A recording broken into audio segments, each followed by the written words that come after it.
Olá pessoal, sou o professor Jonas Farias, trabalho na Escola Centro de Educação Rural em Riacho das Flores. Nosso assunto de hoje, pessoal, é a ideia de razão. Vamos lá?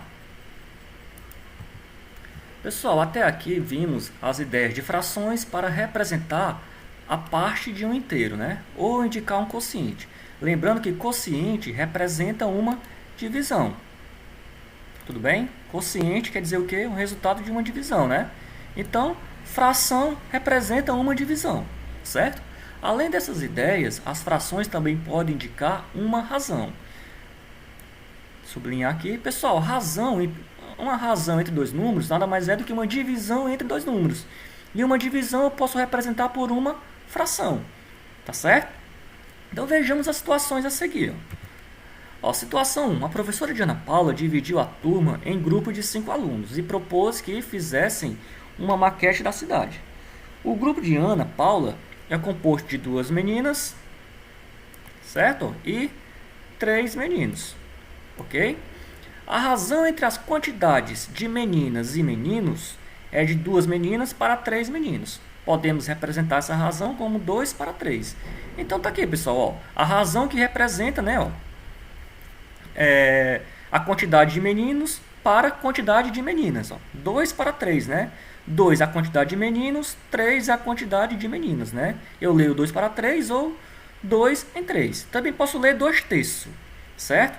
Lembrando, pessoal, que toda fração representa uma divisão, né? Então, essa razão aqui, ó, 2 terços, está representando também uma divisão, tá certo? Uma divisão de 2 dividido por 3.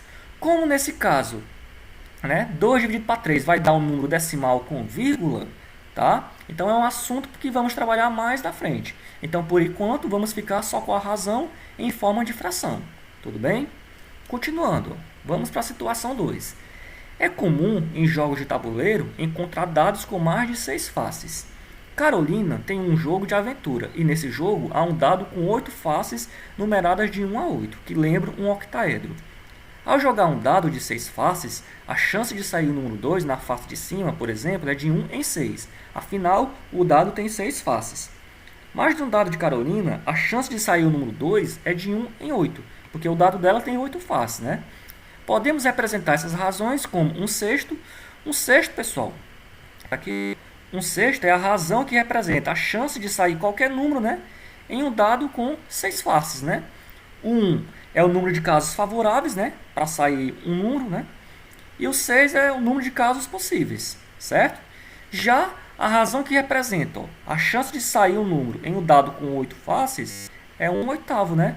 1 é o número de casos favoráveis para sair qualquer número. O 8 é o número de casos possíveis, né?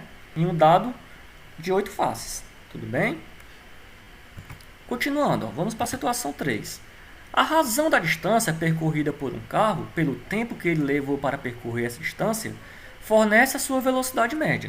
Então, pessoal, ó, velocidade média, vou colocar aqui em cima, a velocidade média nada mais é do que a razão entre a distância, certo?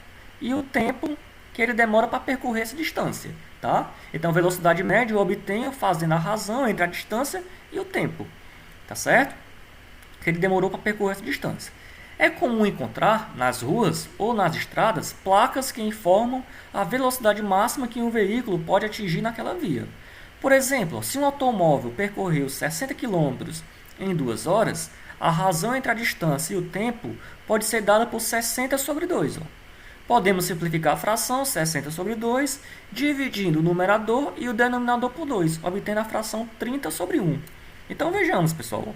Se eu tenho uma fração aqui, ó, 60 sobre 2, né? Eu tenho uma fração 60 sobre 2. Pessoal, em toda fração, se eu dividir o numerador, né, que é o de cima, e o denominador, que é o de baixo, por um mesmo número, ou seja, por um divisor em comum, eu não altero o valor dessa razão. Tá certo? Então, repare que 62, eles têm um divisor em comum. O maior divisor comum entre eles é o 2, né? Então, se eu dividir em cima e embaixo por 2, certo? Se eu dividir em cima e embaixo por 2, eu não altero o valor dessa razão. Tá certo? Só escrever direitinho aqui, tá muito feio, né? Pronto. Se eu dividir em cima e embaixo por 2, eu não altero o valor dessa razão. Tá? 60 dividido por 2 dá 30. 2 dividido por 2 dá 1. Então, 60 quilômetros em 2 horas é a mesma coisa que 30 quilômetros em 1 hora. Né? 30 sobre 1 é uma fração equivalente a 60 sobre 2. Elas representam a mesma razão. Tá? Por isso são ditas que são frações equivalentes, tá? Pois representam a mesma razão. Tudo bem? Vejamos. Assim, um carro que desenvolve uma velocidade de 30 km por hora percorre uma distância equivalente a 30 km em 1 hora. Dessa forma, utilizando essa razão, podemos descobrir a distância percorrida pelo carro. Por exemplo, em 4 horas será percorrido 120 km.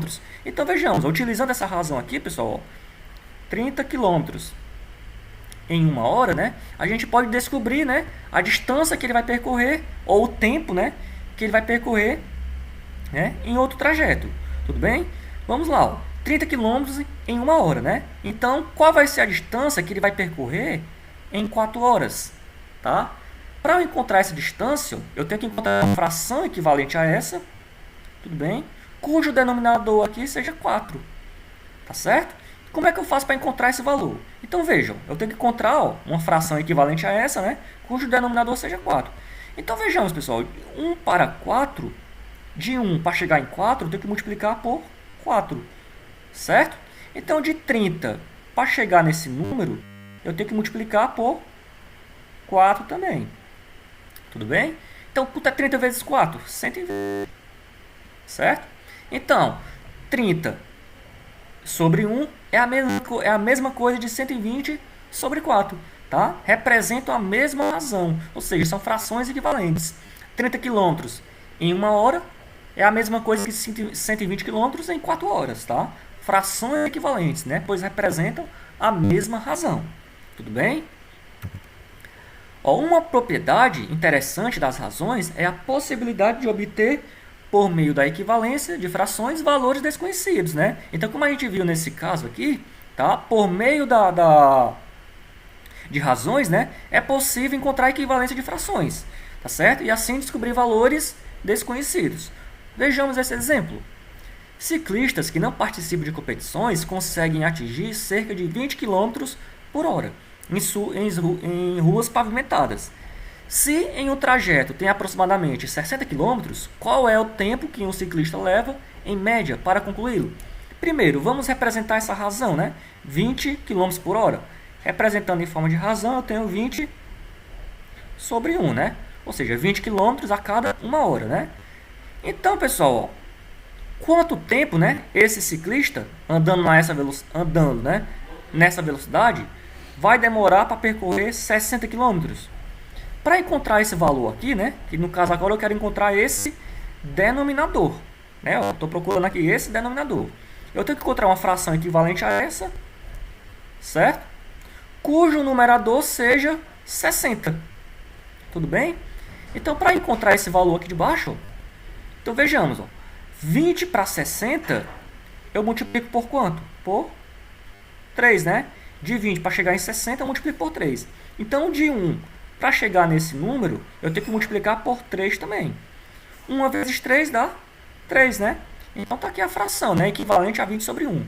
20 km em 1 hora é a mesma coisa que 60 km em 3 horas, né? São frações equivalentes, pois representam a mesma razão. Então, para percorrer 60 km, ele vai gastar 3 horas, né? Nessa velocidade. Ok? Então, pessoal, paramos por aqui, certo? Até a próxima.